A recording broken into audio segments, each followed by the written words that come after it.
tayo magdiwang ng ating anibersaryo sa darating ng Biyernes. Ano pa? Tama ko ba? May anibersaryo kayo?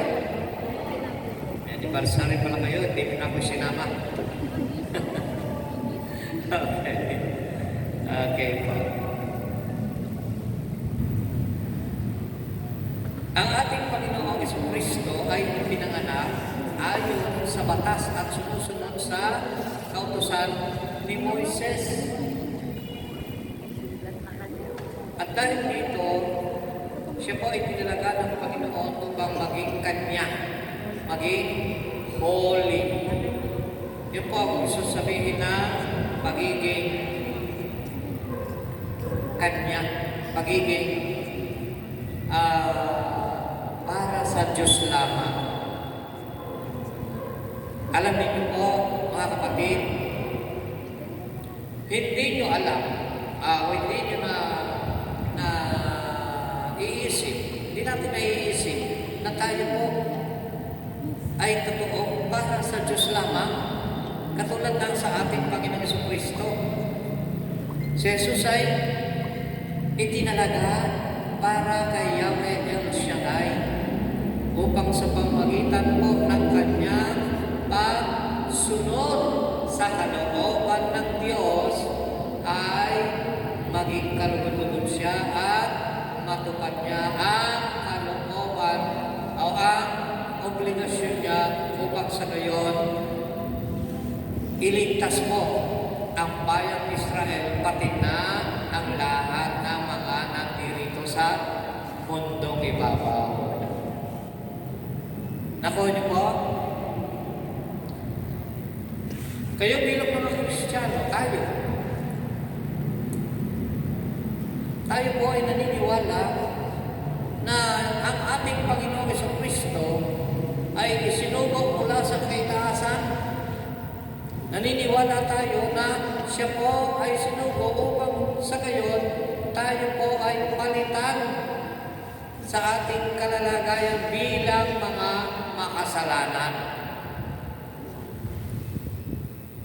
Kaya pagkatanungin natin kahit na sino man, sino sa atin ang walang kasalanan? Hindi po ba? Sino sa atin ang hindi nangangailangan ng kaligtasan? Sino? Meron pong magbo-volunteer na sabihin, hindi ko kailangan ng kaligtasan, hindi ko kailangan ang pananampalataya, hindi ko kailangan ang ginawa ni Jesus doon sa ibabaw ng cross. Meron kaya maglalakas loob sa atin? Wala po, di ba? Sapagkat yan po ang ating natutuhan. Yan ang sinasabi ng mabuting balita na tayo po, mga kapatid, tayo ay nakatakda na lumuhod sa paanan ng Diyos at aminin na tayo po ay nagkulang, nagkasala kay Yahweh El Shaddai. Kaya yan po ang tandaan natin, mga kapatid, no, sa pagninilay na ito, walang hindi nangangailangan sa ating Panginoong Jesucristo. Kailangan natin yung kanyang ginawa sa krus sapagkat yan ay ginawa niya para sa ating kapakanan.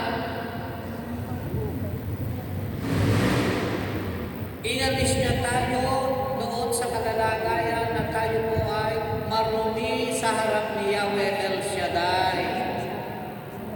Amen po? Kaya, ngayon, nang tayo po ay tumanggap kay Jesus at nagkaroon tayo ng relasyon sa Kanya bilang siya ang ating Panginoon at tagapagligtas,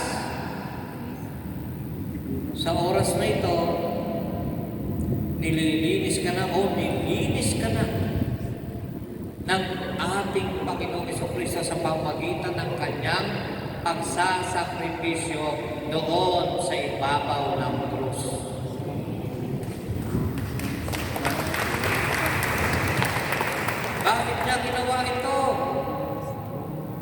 Tandaan ninyo, mahal na mahal kayo ng ating Panginoong Jesucristo. At ginawa niya iyon upang sa gayon hindi ka mapahamak. Hindi tayo mapapahamak sa ating mga sariling gawa. Dahil ang gawa ng tao po ay patungo sa kapahamakan. Ang gawa ng tao ay patungo sa impyerno. Kaya kapag mayroon pong nagtatanong, bakit ang Diyos na napakabuti at sobrang napakabait ay nagtatapon ng mga kaluluwa sa impyerno? Ang sagot po, hindi ito kalooban ng Diyos. Hindi ito kalooban ng Panginoon. Ano ang kanyang kalooban? Na tayong lahat ay maligtas. Na tayong lahat ay maging malinis sa harap ng Diyos. Kaya nga po, pinili ng Panginoong Jesucristo na bumaba dito sa lupa, magkatawang tao. Nagpakumbaba siya alang-alang sa inyo at sa akin. Ito ang pag-ibig at pagmamahal ng Diyos para sa ating lahat, mga kapatid ko. At dahil ayaw ni Yahweh na ikaw at ako ay mapahamak, ayaw ng Diyos na tayo po ay mapunta doon sa lugar ng kapahamakan. Kaya nga po, ang ginawa niya, isinugo niya yung kanyang bugtong na anak. Amen po? Isinugo niya. At ang Panginoong Jesucristo, dahil mahal na mahal din tayo, ipinara niya yung kanyang buhay. Ibinigay niya mismo. At hindi niya pinigil ang kanyang sarili sa kamatayan sa krus. Maaari niya itong pigilin sapagkat siya po ang Diyos ng mga pangyarihan sa lahat. Maaari niyang tanggihan ang sinasabi po ng ating Yahweh El Shaddai, ngunit hindi niya pinigil, hindi niya pinili na ang kanyang kalooban ang mangyari dito sa balat ng lupa. Ang pinili niya ay ang masunod ang kalooban ng kanyang Ama sa langit. Kaya tayo po, mga kapatid ko, masasabi natin na tayo po ay pinili din ng Panginoon. Masasabi natin na tayo po ay, dahil sa pag-ibig ng Diyos, tayo po ay pinili niya upang maging kanyang anak dito sa lupa.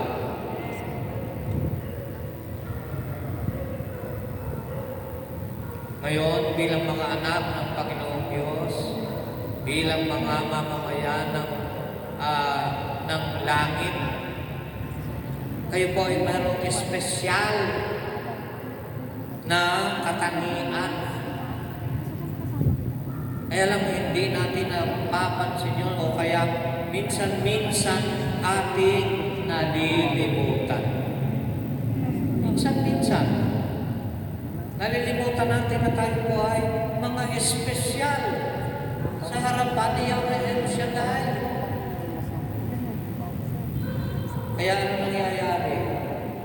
Pag nakakalimot tayo, nawawala yung pagmamahal natin sa Kanya. Sa pamamagitan ng ano? Sa pamamagitan ng pagkagalit natin sa ating kapwa-tao. Kasi nalimutan natin yung kapwa natin ay nilikha na kawagis ng ating Yahweh El Shaddai. Ikaw yun, mga kapatid. Ikaw po yun. Kawagis na kawagis, kamukha mo ang Diyos. At pinili niyang maging kawagis ka upang sa gayon, maalala mo yung katangian ibinigay sa iyo ni Yahweh El Shaddai. Binigyan ka ng espiritu ng tapak, hindi ng karuwagan. Binigyan ka ng espiritu ng pag-ibig para mahalin mo ang iyong kapwa na nilikha ng Diyos na kawagis. Kawagis mo, kawagis ka ng Diyos, kawagis siya ng Diyos, kayong dalawa ay magkawagis.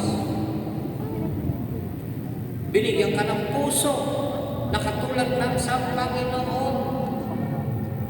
Binigyan tayo ng mga katangian upang makasunod sa kalooban ni Yahweh El Shaddai. Kaya, dapat mong alalahanin, kapatid ko, sa pagdiriwang natin ng anibersaryo, dapat mong alalahanin, kasama mo ang ating Panginoong Jesucristo.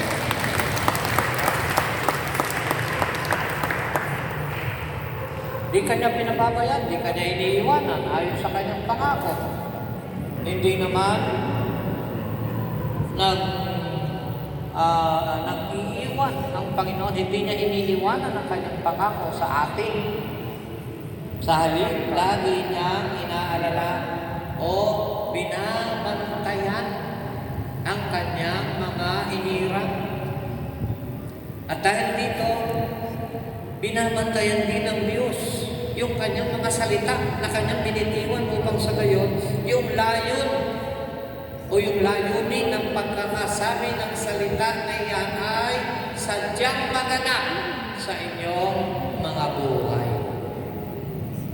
Amen? Di ba sabi ng Panginoon sa atin, mayroon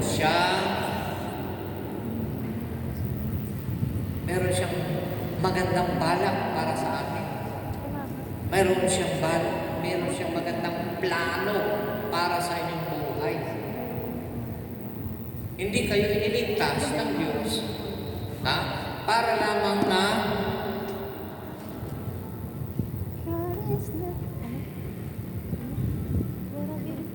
hindi tayo iniligtas ng Diyos para lang maging alipin ng kahit sino.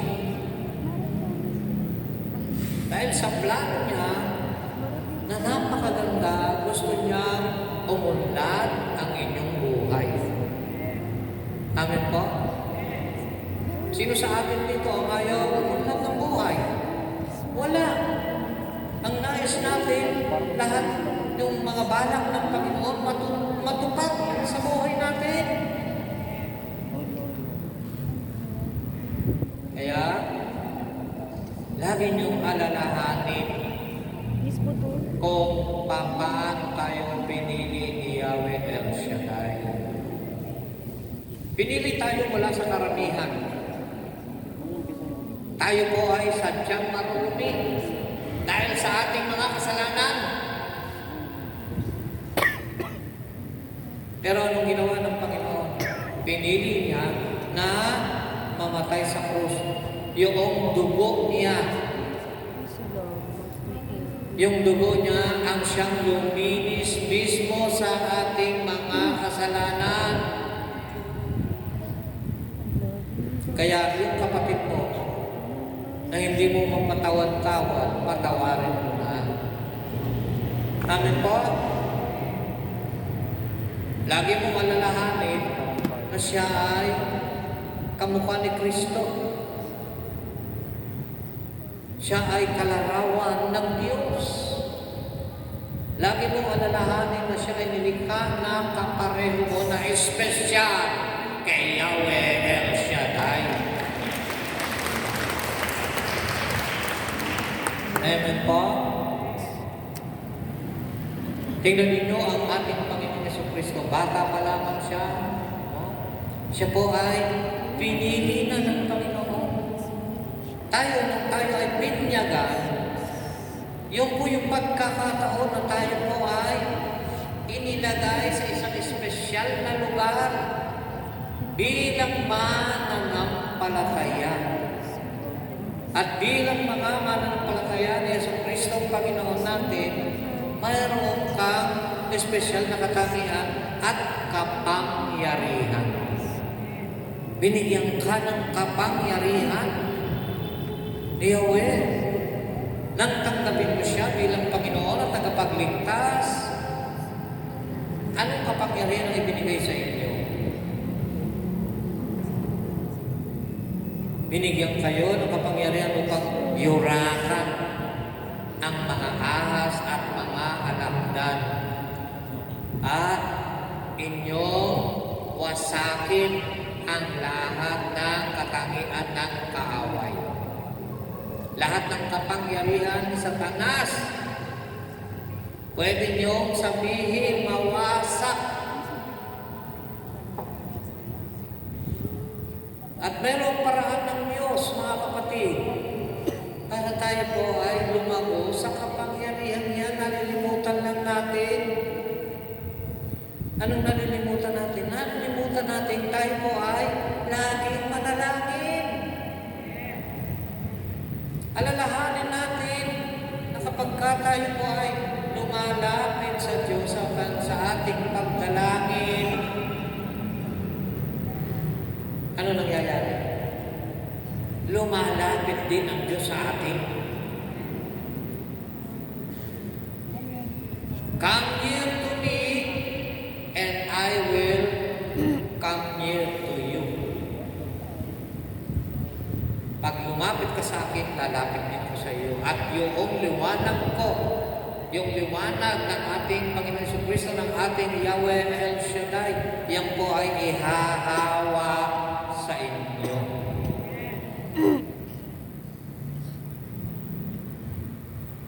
Ngayon, mababasa natin sa mga balita na yung kalangitan ng lahat ng mga planeta nagdidilim na. Hindi po ba? Napabalitaan pa natin yan. Ha? Nagbabago ang panahon. Pero tayo, kapatid, bilang mga espesyal na anak ng Diyos, tayo po ay mananatili sa ating kaliwanagan kapag tayo po ay laging dumadalangin at lumalapit kay Yahweh El Shaddai.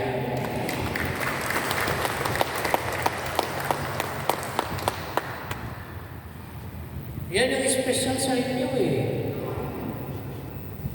Kaya dito sa gawain na ito, lagi tayong binibigyan ng pagkakataon ng Diyos. Sa tuwing tayo ay dadalo linggo-linggo, dito sa gawain ni Yahweh, may pagkakataon tayo magsisi. May pagkakataon tayo magbagong buhay. May binibigyan tayo ng pagkakataon upang mag-increase, lumago sa kapangyarihan.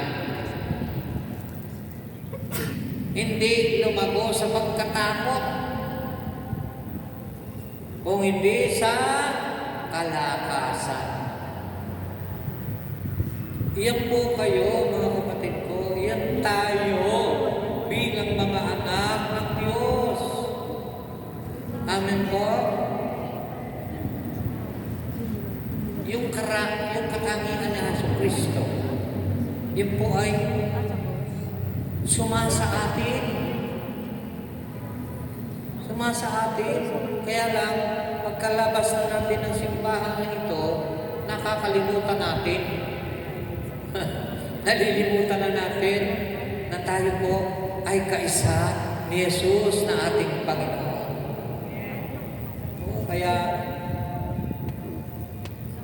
Kaya pagkatapos ng gawain, pagkatapos na tayo ay lumamas na dito, Matapak-tapakan ka lang ng konti, sa kalingkingan ng iyong paa, galit na galit ka na. Hindi mo ba? Ano sasabihin mo sa ano? Ano sasabihin mo sa kapwa mo? Ito naman, no? Kasi simba-simba lang. Hindi nag-iingat sa kanyang pagtapak. Hindi nag-iingat sa kanyang paglalakad. Sinadya yata ang tapakan eh. O, diba? Minsan ganyan. Nawawala yung natural na pasensya ng mga anak na espesyal. Nawawala yung pagka-espesyal. Hindi mo ba? Ayun ang sabi ni sister.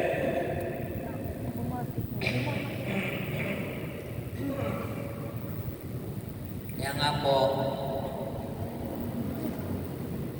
lagi kong pinaalala na itong pagdalo natin dito sa gawain na ito po ay pagkakataon natin na lumako sa buhay espiritual. Ito yung pagkakataon natin na tayo po ay maging mga tunay na anak ni Yahweh El Shaddai. Pagkakataon natin magbago, lumako. Kaya lagi nating alalahanin, mga kapatid ko, mga katangian ninyo, nating lahat bilang mga anak ng Diyos.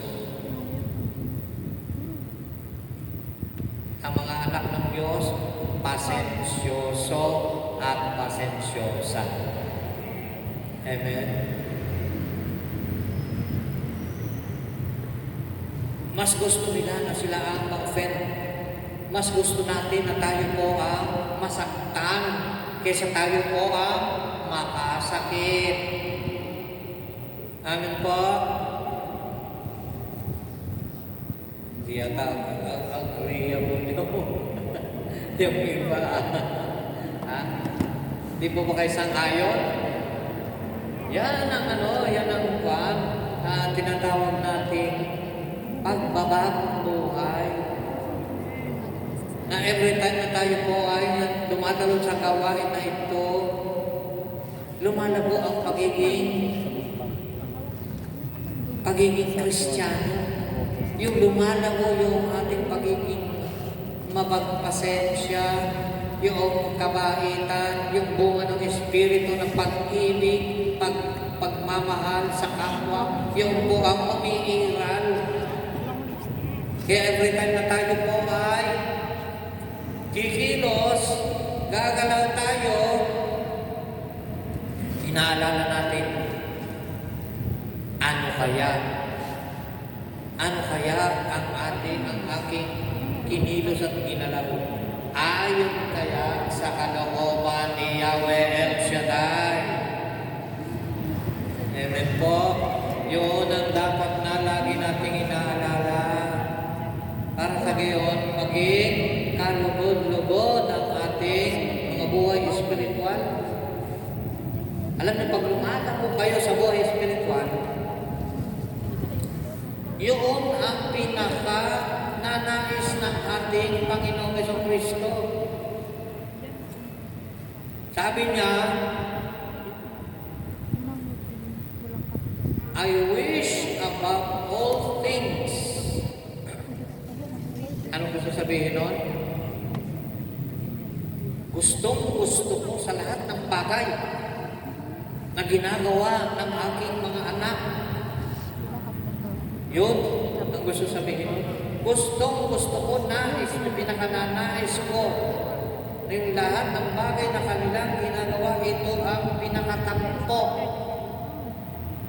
I wish above all things that you prosper. That you prosper and be in good health.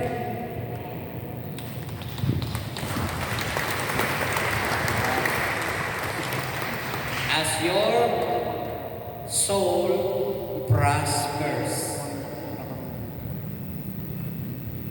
Sa Tagalog, gustong-gusto ni Yahweh, gustong-gusto ng Panginoong Jesucristo makita na kayo po ay umuunlad sa inyong buhay at nagiging malusog na malusog ang inyong mga katawan samantalang kayo po ay lumalago sa buhay espiritual.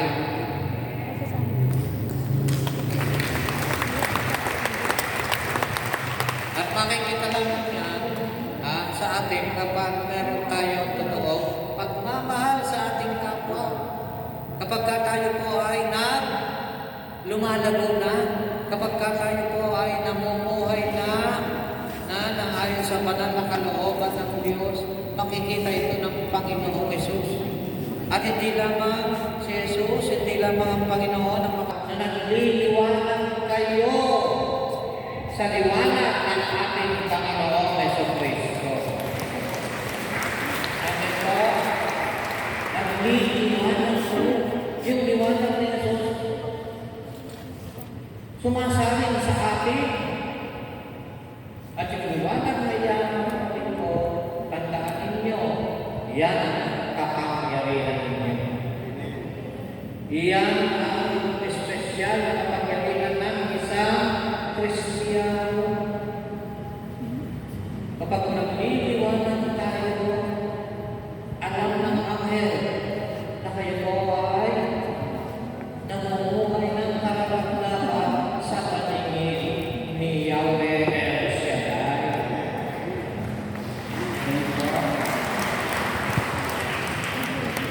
Karapat-dapat at nakikita ng Diyos na inyong puso ay katulad ng sa ating Panginoong Yesus.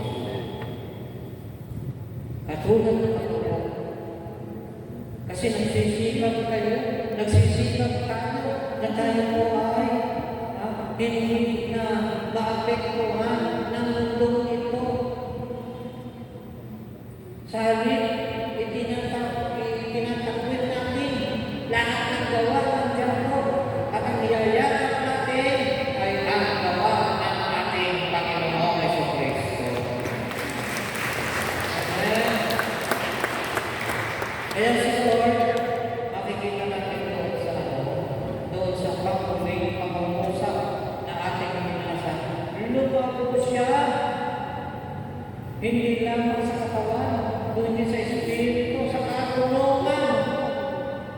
Karunungan, sapagkat every time na nangungusap ng Ama, pinakikinggan ni Jesus. At yun, mga pag-uusap na yun ng Ama, Diyos, ay kanyang dinadala. Yun ang kanyang dinadala sa kanyang Espiritu at ito lumalabas sa kanya. Yung mga pag-uusap na yun. Doon siya lumako at gusto niya na tayo po ay lumaguin. Amen po. Ayaw na nananatili tayo pangsok at walang paglago sa buhay spiritual.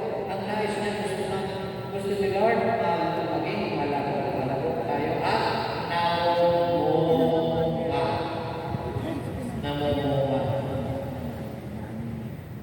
Tingnan ninyo ang ating Panginoong Jesucristo.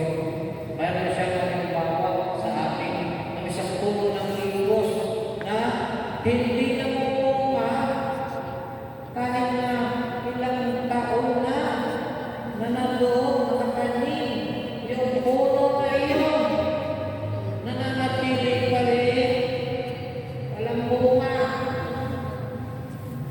Ayan ang sabi ko,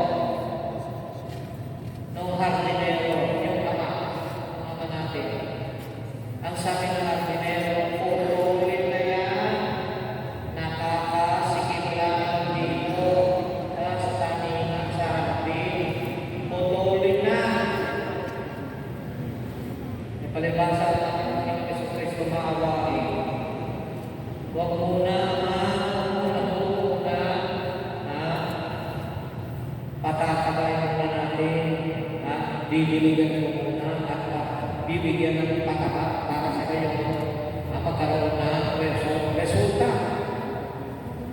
Kapag hindi pareho na naman, tutuloy na.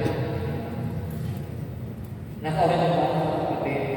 Yun ang buhay natin na hindi namumuha. Yun ang buhay natin na hindi mapakinabangan. Kasi hindi man lang tayo mapanalangin para sa ating mga kamag-anak. Binigyan tayo ng gift para manalangin. Binigyan tayo ng gift para linangin, patabain, palaguin yung panalangin natin sa buhay na ito. Para sa ngayon, yung panalangin natin na-apektuhan ang ating Yahweh al-Shaddai. Maka-apekto sa puso ni Yahweh al-Shaddai. Ang resulta doon, ihipuin niya yung mga tao, idinadalangin natin. Kapag nahipon na ang Panginoon, ipapasa naman niya sa kanyang anak na si Jesus. Ibibilin naman niya. Sabihin niya, anak, eto nga yung mga ipinanalangin na para sila ay hipuin, para sila ay akayin sa kaligtasan sa buhay ng walang hanggan. Ibinabilin na sila sa inyo at nagkakos niyo sila. Hindi ba yung nasabi ng Panginoon sa Kristo? Ama, lahat na ibinigay mo sa akin, walang napahama. Maliban doon sa tao,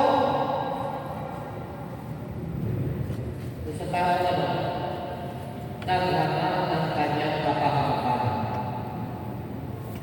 So, walang napahama kung hindi natin hamarin na tayo mapahama. Kung tayo ay lalakad sa katuwiran at sa kabanalan ni Yahweh al-Shaddai, hindi mapapahamak ang sino man. Amen? Pero kung tayo po ay magwawalang mahala, ay tuloy-tuloy tayo sa apoy na hindi namamatay. Nalala niyo sinabi na natin Panginoon sa Kristo. Sabi ni Lord sa John 3:16. Ano sabi Lord? Kayo na lang ang pag-ibig ng Diyos. Kaya, ibinigay niya ang kanyang bundok na anak. Ipinagkaloob sa atin yung kanyang anak na buhay para sa atin, nag-uwis ng kanyang buhay. Siya po ay nasaktan para tayo naman ang gumaling. Meron ko lang kasi po na isang libreta. Nabasa nyo na rin siguro ito, yung perdon ng pangalan ng libreta. Dasalan, perdon, maliit na libreta lang yan. At sinasabi ko, kung ilang libo ang tinanggap na sulat ng ating Panginoon si Kristo, ang sabi ko ng ating Panginoon o ang simbahan, Panginoon ay 5 sulat 5 euros. Di ba ba? 2 sa pagkabalang kamay, 2 sa pagkabalang paa, yung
gusto namin mapahal ang ating mga sarili. Kasi naman po siya sakto dito. Maliit din. Kaya rin kami Maliit nagawa. din po. Malapit din po din. Kaya kami Sino sa Biblia ang sinabing anak ng mga ha? Sino po? Hindi siya nag-ganyan. Hindi niyo ba alam? Si Judas,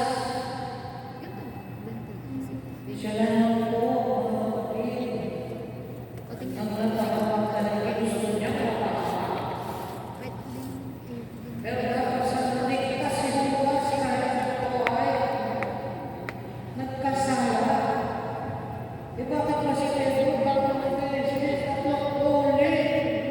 tatlong uli na ginagawa ang Panginoon na si Kristo. Kaya isang nagsusunod sa atin ito, kahit hindi tayo magkasala, tayo na ay ang magkasalanan, ang ating mga kasalanan, at makakawin tayo ni Yahweh Shaddai.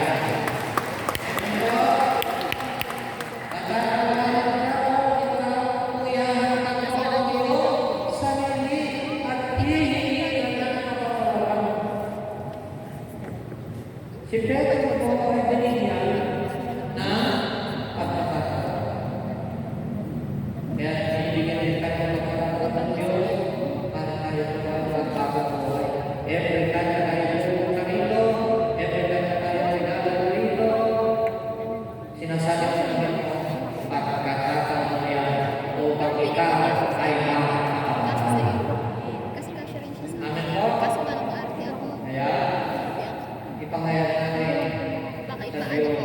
Diyos na siya Bigat ko kasi maganda ako. pag-ibig natin, minamahal natin ang ating Yahweh Shaddai.